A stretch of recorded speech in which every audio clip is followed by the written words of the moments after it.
Desde a noite de sexta-feira, quando o jornal Estado de São Paulo revelou a operação do governo Bolsonaro para trazer ao país, ilegalmente, joias avaliadas em 16 milhões de reais, os aliados do ex-presidente tentam controlar a crise. Documentos mostraram que o próprio Bolsonaro agiu para tentar liberar as joias, que foram presente do governo da Arábia Saudita. Contudo, os funcionários da Receita Federal barraram a iniciativa. Ao saber que as joias foram apreendidas de acordo com o jornal, o então ministro Bento Albuquerque retornou à área da alfândega e tentou usar o cargo para liberar as joias. Foi nesse momento que Bento disse que o conjunto de diamantes era um presente do governo da Arábia Saudita para Michele Bolsonaro. A cena foi registrada pelas câmeras de segurança, como é praxe nesse tipo de fiscalização. Mesmo assim, segundo a reportagem, o agente da Receita reteve as joias, porque no Brasil é obrigação declarar à Receita Federal qualquer bem que entre no país que passe de $1.000. No começo da noite, surgiu a informação de que Bolsonaro recebeu um segundo pacote de joias, também na Arábia Saudita, trazido na bagagem de mão do ex-ministro de Minas e Energia, Bento Albuquerque. O material não foi declarado. A revelação veio no momento em que pessoas próximas a Bolsonaro tentam achar uma linha de defesa para o ex-presidente e a ex-primeira-dama, Michele Bolsonaro. Ela foi apontada como a destinatária das joias apreendidas pela Receita. Michele Bolsonaro reagiu com ironia numa rede social, criticou a imprensa, negou ser a dona das joias e perguntou, abre aspas, será que tenho tudo isso e não estava sabendo? Fecha aspas. Enquanto a crise se desenrola, Bolsonaro segue nos Estados Unidos e teria ficado assustado com a repercussão do caso na imprensa. Alvo de uma série de processos na justiça que podem torná-lo inelegível, ele não deu explicações detalhadas sobre o caso e tampouco deu sinais de quando voltará ao Brasil. Não bastasse isso, você tentar há 3 dias, dia 29, no dia 29 de dezembro, há 3 dias de você deixar o governo, você manda um emissário com uma decisão do secretário da Receita de então, Júlio César, para tentar retirar aquilo na última hora, no último momento. Olha, se ia para o acervo, para que tanta pressa? As denúncias sobre as joias sauditas e os impactos políticos para o ex-presidente Jair Bolsonaro são o tema do Ao Ponto de hoje. Nesse episódio, eu, Felipe Barini e Carolina Moran conversamos com o repórter Rafael Moraes Moura, da coluna da Malu Gaspar. O Ao Ponto de 8 de março, Dia Internacional da Mulher, começa agora. Vem com a gente!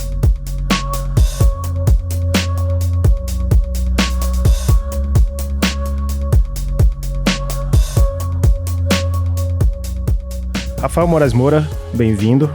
Essa bomba sobre as joias caiu como uma bomba sobre o bolsonarismo nesse começo de ano, em um momento de adequação a essa nova realidade de vida de oposição e com o ex-presidente envolvido até o pescoço, com uma longa lista de processos na justiça. Já existe algum tipo de avaliação sobre os impactos que essa denúncia das joias pode causar ao bolsonarismo? Perfeito, Felipe. A avaliação preliminar é que essa notícia não é só ruim, é péssima, né? E notícia ruim não ajuda nunca. Falando com um influente interlocutor de Bolsonaro, a avaliação é a seguinte: essa é uma história com muita repercussão, muitos desdobramentos possíveis ainda, e é muito precipitado dar qualquer tipo de opinião. Isso foi o que eu ouvi de um interlocutor do ex-presidente Bolsonaro no mundo jurídico. E a gente tem que lembrar que essa polêmica, esse escândalo das joias, vem no contexto de uma série de notícias negativas no entorno do ex-presidente Bolsonaro. Primeiro que ele se viu, por exemplo, depois que ele deixou a presidência da República, ele se viu no entorno de uma série de notícias ruins, ele se refugiou praticamente nos Estados Unidos, até agora não deu as caras no Brasil. Muitos militantes, apoiadores dele viram nesse gesto uma postura de covardia, de traição. A gente teve os atentados terroristas de 8 de janeiro, uma minuta golpista encontrada na casa do ex-ministro Anderson Torres, e agora o escândalo das joias de 3 milhões de euros da Arábia Saudita. Ou seja, tudo isso no entorno de atos que dizem respeito diretamente à administração anterior do governo Bolsonaro. Conversando com alguns procuradores do Ministério Público Federal ao longo dos últimos dias, eles desconfiam que as joias podem ser tipo a ponta de um iceberg, que inseridas em um esquema maior de peculato e até mesmo de lavagem de dinheiro envolvendo o clã Bolsonaro. Mas, de novo, uma análise preliminar a depender dos desdobramentos possíveis dessa investigação. E tudo isso, Felipe, dentro de um momento em que o cerco está se fechando contra o ex-presidente Jair Bolsonaro, Lembrando que a gente tem riscos concretos de ver o ex-presidente Bolsonaro de ser punido pelo Tribunal Superior Eleitoral, que pode declará-lo inelegível e pedi-lo de disputar eleições pelos próximos 8 anos. Então, são várias frentes e linhas de investigação cercando o Bolsonaro por todos os lados. Praticamente, o ex-presidente não tem para onde correr. Rafael, desde a noite de sexta a gente já ouviu uma série de versões sobre a origem dessas joias, algumas bem difíceis de acreditar. Essa dificuldade de traçar uma narrativa coesa pode ser um problema para o bolsonarismo? Certamente, Carol. Lembrando que a ex-primeira-dama Michele Bolsonaro não estava na comitiva do ministro das Minas e Energia, né, que trouxe essa viagem oficial à Arábia Saudita, o conjunto de joias avaliado em 3 milhões de euros, mas justamente por ela ser a destinatária do presente, ela acabou sendo envolvida no epicentro do caso. E por isso mesmo, segundo interlocutores da Michele Bolsonaro, uma das ideias discutidas a portas fechadas foi a possibilidade de ela dar uma entrevista a um veículo de imprensa para marcar uma posição a respeito e dar sua versão dos fatos. Só que, assim, tantas idas e vindas no caso que as poucas lideranças do PL que foram sondadas a respeito se posicionaram contra, porque acharam que qualquer atitude mais enfática da primeira-dama poderia colocar no colo dela uma crise que, por enquanto, ainda é ligada mais ao próprio marido dela, o presidente Jair Bolsonaro. Então, assim, basicamente, o entorno do presidente Jair Bolsonaro, do ex-presidente Jair Bolsonaro, ainda não sabe como lidar com essa crise. Você mencionou que ela não viajou para a Arábia Saudita, ela até alegou agora há pouco, segundo a coluna da Mônica Bergamo na Folha de São Paulo, que ela foi a última a saber e ela está se sentindo traída. Exatamente. Mas publicamente ela só se manifestou uma vez sobre o caso, né? E como que tá essa operação para blindá-la desses problemas? Pois é, na última segunda-feira, Felipe, a ex-primeira-dama Michele Bolsonaro, ela tem um escritório dentro da sede do PL aqui em Brasília, é um prédio que fica aqui no centro. Curiosamente, esse prédio onde fica a sede do PL fica muito próximo do hotel onde estava hospedado o presidente Lula durante a transição e fica de frente do prédio que levou o estopim da Operação Lava Jato. Você vê que tudo ali entrelaçado, tipo o triângulo da tristeza, digamos assim, da cena política nacional.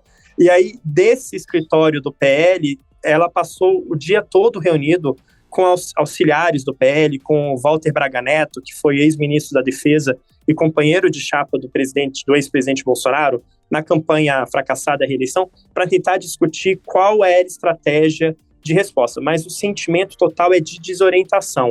Até mesmo falando com interlocutores do ex-presidente Jair Bolsonaro no meio jurídico, o sentimento que eu vejo é como se fosse um apagão. Quem está orientando essas pessoas? Qual vai ser a linha de defesa? E as pessoas assim falam que não sabem. A ex-primeira-dama teria até sido aconselhada a desistir, abrir mão das joias, mas ao mesmo tempo ela fala que as joias não são dela, então como é que ela ia abrir mão de algo que, pelo menos ela diz, que nunca seria dela? Então, é muitas idas e vindas nos bastidores e a gente está vendo um pouco da desorientação e do caos que se refletia até no dia a dia do próprio governo Bolsonaro. E a gente também tem que lembrar que o PL, que é o partido do presidente Bolsonaro, que é presidido pelo Valdemar Costa Neto, que é o grande chefão do PL, não é um partido homogêneo, né? Ele tem diferentes alas, diferentes grupos. A gente tem uma ala mais ideológica, mais bolsonarista, vociferante, mais radical, mas também tem uma ala mais raiz da legenda, que é aquela ala tradicional do partido, que não tem aquelas raízes bolsonaristas. E essa ala mais PL raiz, Carol, Felipe, está muito incomodada, acha que isso precisa de esclarecimentos e tudo, e também acho que o Valdemar não tem que ficar se metendo numa crise que, por hora, está no colo do Jair Bolsonaro, ou seja, para que o Valdemar Costa Neto e o PL vão mergulhar nessa crise antes do próprio Jair Bolsonaro e da primeira-dama darem explicações satisfatórias? Em suma, ninguém sabe o que fazer até agora. A partir do momento em que a Michele diz que não sabia das joias, e a partir do momento em que tem todas as digitais do Bolsonaro, do gabinete da presidência, no avião da FAB, requisitado por um servidor por demanda do presidente para resgatar a joia, então há um conflito aí. Se isso tudo, se até avião da FAB foi envolver um almirante, um capitão de corveta, um tenente-coronel do Exército, um avião da FAB para pagar em par uma joia apreendida pela Receita Federal, como é que a destinatária dessa joia não ia saber de nada? Então, é uma versão boa para a Michelle, né? É uma versão que preserva a Michelle e queima o Bolsonaro. Rafael, por que a Michelle é tão importante nesse momento para o PL e para o Valdemar? Enquanto o Bolsonaro está nos Estados Unidos, ela tem sido o rosto ali do bolsonarismo, pelo menos por enquanto, aqui no Brasil, né? Perfeito, Carol. No começo da nossa conversa, eu falei que o cerco está se fechando em torno do ex-presidente Jair Bolsonaro. Só no Tribunal Superior Eleitoral tem 16 ações que investigam a campanha e a reeleição de Bolsonaro. Por que eu estou falando tanto do TSE? Tem várias outras investigações que envolvem o Bolsonaro. Tem, por exemplo, improbidade administrativa, naquele caso da Val do Açaí, do tempo em que ele era deputado federal, um episódio até que foi explorado durante a campanha eleitoral. Tem ações penais, lembra quando ele falou que Maria do Rosário não merece ser estuprada? Tudo isso deve cair para a primeira instância. O TSE é um outro timing, é um outro relógio, uma bomba relógio que está mais perto de ser explodida, porque tudo indica que até novembro o TSE vai julgar alguma dessas 16 ações que investigam a campanha de Bolsonaro à reeleição. E aí o que vai acontecer é que o TSE, nas sinalizações que a gente tem nos bastidores, a tendência hoje do tribunal é condenar Bolsonaro por abuso de poder político e econômico nas últimas eleições.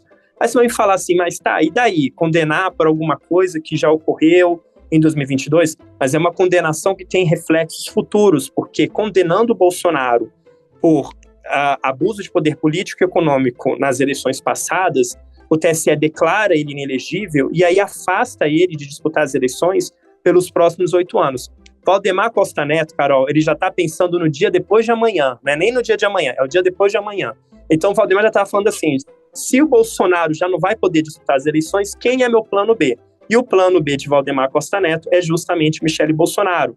Porque qual é a leitura que o Valdemar faz? Michelle Bolsonaro é mulher, e quem foi justamente o eleitor que foi decisivo para a vitória do presidente Lula nas eleições passadas? O eleitorado feminino, que era justamente o eleitorado que o Bolsonaro afugentava com aquelas declarações misóginas, machistas. Teve até aquele evento no Maracanãzinho, aí no Rio de Janeiro, ano passado, lembra do anúncio da candidatura do Bolsonaro? E a Michelle pegou o microfone, falou com muita desenvoltura, isso surpreendeu bastante bem, ela é muito articulada, ela é religiosa. Então, a aposta do Valdemar é que a Michelle, ela consegue atrair o eleitorado mais moderado, aquele eleitorado que tem horror ao Lula, que não gosta muito do Bolsonaro, mas que estaria disposto a embarcar numa candidatura da Michelle por considerá-la um nome mais palatável. Então, o Valdemar, como eu te falei, não está nem pensando no dia de amanhã, está pensando no dia depois de amanhã, já considerando que a derrota de Bolsonaro no TSE é irreversível. Por isso que ela é tão importante. E por isso também, gente, que todo o escândalo das joias de 3 milhões de euros lá da Arábia Saudita bagunçou totalmente os planos do PL, que é o partido do Bolsonaro e da Michelle. Porque o plano original do Valdemar era que a Michelle é a presidente do PL Mulher, que é o braço do partido voltado para estimular a participação feminina. Era que a Michelle fosse para a rua, participasse de viagens, para estimular a participação feminina na política, até porque isso ajuda no fundo eleitoral do partido e tudo mais. Só que agora a indicação é de submergir um pouco e tirar os holofotes sobre ela. Então isso bagunça muito os planos do Valdemar, já pensando em 2026. Enquanto a Michelle ela começa a traçar alguns planos que teriam relação com 2026, Jair Bolsonaro continua nos Estados Unidos e aparentemente ninguém sabe quando ele volta. Um dos filhos dele, do senador Flávio Bolsonaro, chegou a escrever ontem que ele voltaria no dia 15, mas ele apagou a postagem minutos depois. Esse retorno de Bolsonaro hoje é uma pergunta sem resposta? É uma pergunta que eu não sei se é sem resposta, se cada dia tem uma nova resposta, né, Felipe? Porque todo dia a gente escuta uma coisa diferente. Eles estão meio confusos, né? Porque se o Flávio posta e depois apaga, é meio um barata-voa que tá rolando ali de estratégia, né? Exatamente. E logo o Flávio, que é um dos filhos mais próximos, né? Que é considerado um hábil articulador político, né? Que tá sempre tentando mediar crises, tentar distensionar o ambiente, né? Lembra quando teve a minuta golpista achada na casa do Anderson Torres? Isso logo depois dos atentados terroristas? O que eu ouvi naquela época, antes dos atentados terroristas, o que eu ouvi do entorno do ex-presidente Bolsonaro era o seguinte: olha, é importante o Bolsonaro voltar para o Brasil quanto antes, porque a militância de direita está se sentindo abandonada, a deriva, porque ele fugiu para os Estados Unidos e as pessoas aqui estão órfãos, sem ouvir. Aí teve os atentados terroristas, né?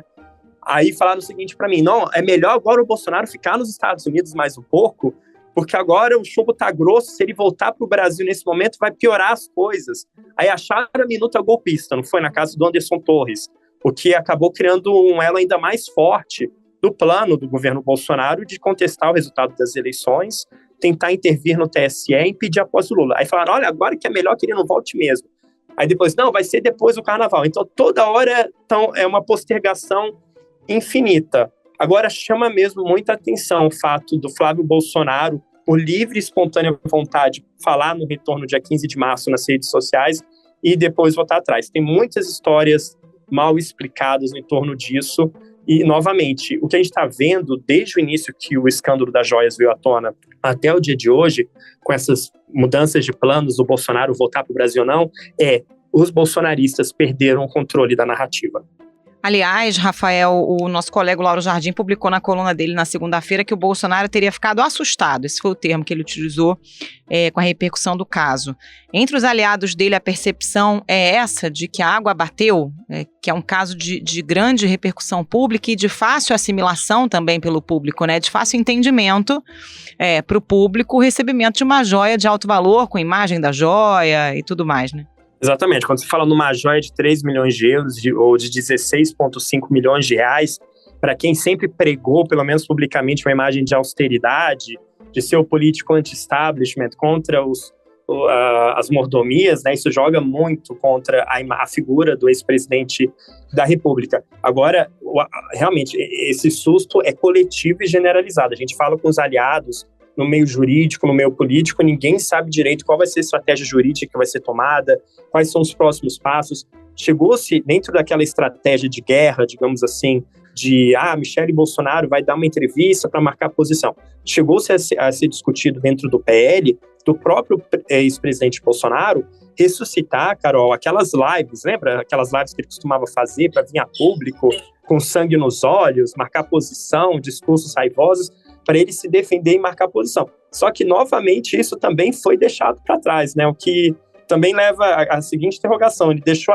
para trás porque a ideia daquelas lives? Será que é porque ele não tinha o que dizer de fato ou ficou com medo de produzir provas contra si mesmo, se contradizer?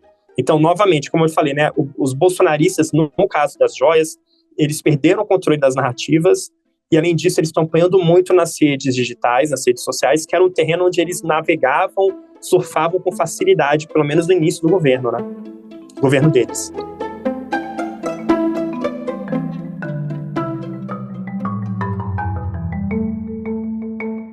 Rafael, e esse escândalo pro campo governista também veio em boa hora, né? Ajuda a tirar um pouco o foco de algumas denúncias que já começavam a incomodar um pouco o ministério do presidente Lula, né? Perfeito. Na última segunda-feira, o presidente Lula teve uma reunião com o ministro das Comunicações, Juscelino Filho, decidiu que ia manter ele no cargo, até porque o presidente Lula precisa do União Brasil no governo para garantir uma certa governabilidade. Agora, cá entre nós, né, a notícia que eu falei no início do nosso podcast, que era horrível, ruim para o campo bolsonarista, para o campo lulista, Felipe, não podia vir em melhor hora, né? Porque tirou o foco um pouco do Juscelino, das diárias, do uso de voos da FAB, e agora colocou todas as atenções no arqui-inimigo de Lula, no ex-presidente Jair Bolsonaro, na joia de 3 milhões de euros. E também ajudou até tirar ainda mais o foco nas relações da ministra do Turismo, Daniela do Vaguinho, com a milícia. Então, para os lulistas, o time não poderia ser melhor. Mas, novamente, lembrando que no fim desse mês vai ter uma reunião da Comissão de Ética Pública da Presidência da República, em que o caso do Juscelino Filho, do ministro das Comunicações, envolvido naquela questão do uso das diárias, nos voos da FAB, vai ser analisado.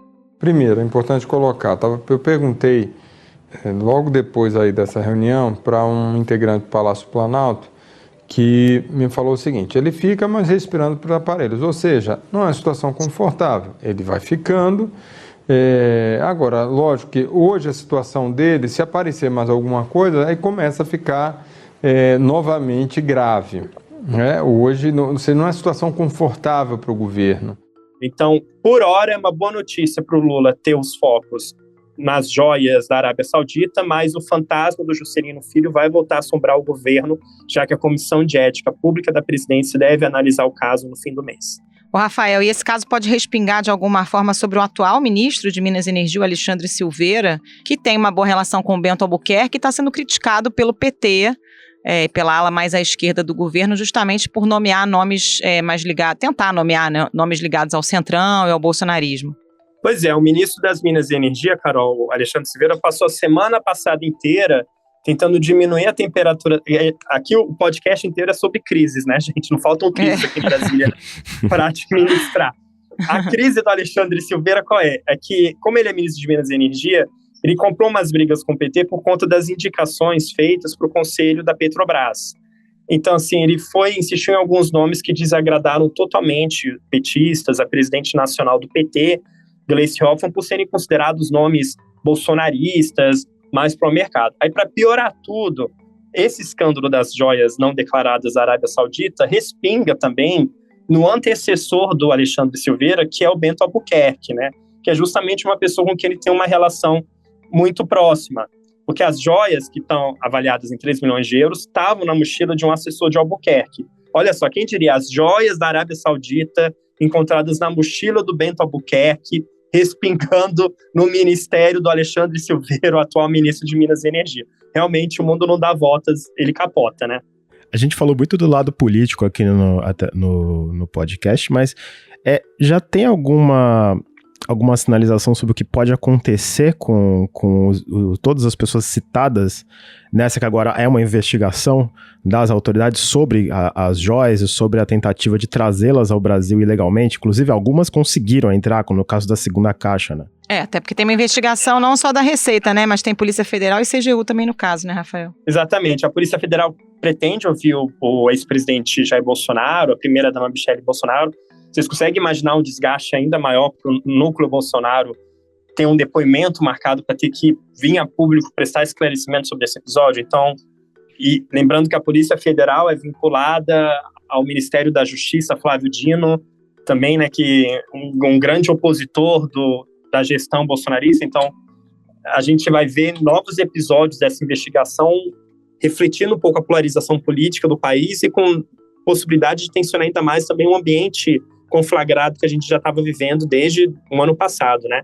Então, assim, os procuradores com que eu conversei me falaram, como eu falei no início do podcast, de uma desconfiança de que as joias podem ser a ponta de iceberg de uma coisa maior, de um esquema de peculato, de lavagem de dinheiro envolvendo a família, mas, assim, vai depender dos desdobramentos da investigação, mas a gente pode aguardar a Polícia Federal pedindo depoimentos do Bento Albuquerque, do Mauro Cid, né, que fez aquele ofício pedindo o envio do avião da FAB, dos servidores que estavam envolvidos no caso. Então vai depender muito dessas oitivas, depoimentos, de quando o Bolsonaro vai voltar, da disposição dele até de prestar o depoimento, porque ele não é obrigado, se ele for intimado a prestar um depoimento, ele não é obrigado a depor, ele pode abrir mão de depor também, pode depor por escrito. Então tem várias implicações, complicações jurídicas dentro desse conjunto que eu já falei para vocês, né, de dezenas de processos fechando o cerco sobre ele. Lembrando que o ex-presidente é alvo do inquérito das milícias digitais, dos atos antidemocráticos, das fake news, de 16 ações que investigam a campanha dele à reeleição ano passado. Então o cerco está fechando sobre Jair Bolsonaro. E aí, de novo, quando vocês me perguntam quando é que ele vai voltar, será que ele volta mesmo? Então, assim, o timing de estudo sobre essa resposta. Por isso que eu acho que a gente ainda não sabe a resposta delas.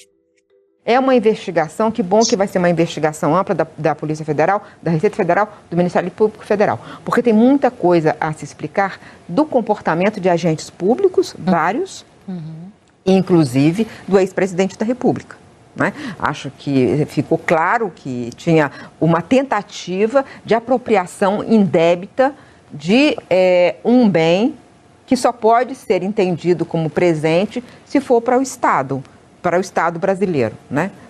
Porque, como disse muito bem o ministro Fernando Haddad, ninguém recebe um presente de 16 milhões. Não existe um presente de 16 exatamente. milhões. Rafael, e essa questão da Receita ainda pode dar muita dor de cabeça para o ex-presidente, né? A Miriam Leitão até lembrou na coluna dela no Globo que essa denúncia de tentativa de uso da Receita para beneficiar o ex-presidente não foi algo isolado. A gente teve há poucos dias a revelação de que o então chefe de inteligência da Receita acessou dados de desafetos do Bolsonaro em 2019.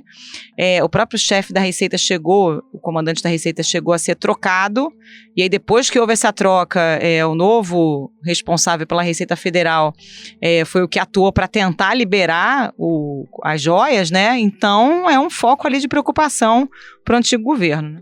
Exatamente. O presidente Bolsonaro e a família, durante todo o mandato, tentaram usar a Receita Federal, como bem lembrou a Miriam Leitão, né? Em 2019, o subsecretário-geral da Receita, o João Paulo Fachada, foi exonerado depois de pressões para trocar o chefe da unidade da Receita no Porto de Itaguaí, uma região no Rio de Janeiro dominada pela milícia, onde sempre foi difícil controlar o contrabando.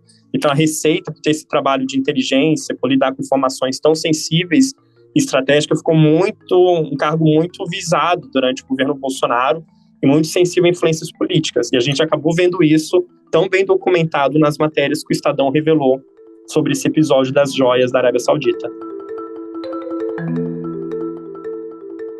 Rafael Moraes Moura, muito obrigada pela participação. Bom trabalho para você. Muito obrigado, bom trabalho por aí. Muito obrigado, gente. Boa semana.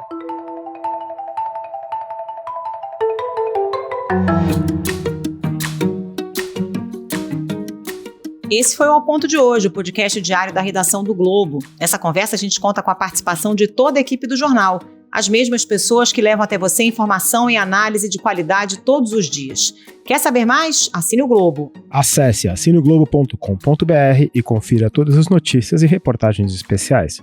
A edição foi de João Guilherme Lacerda. Até mais. Até mais.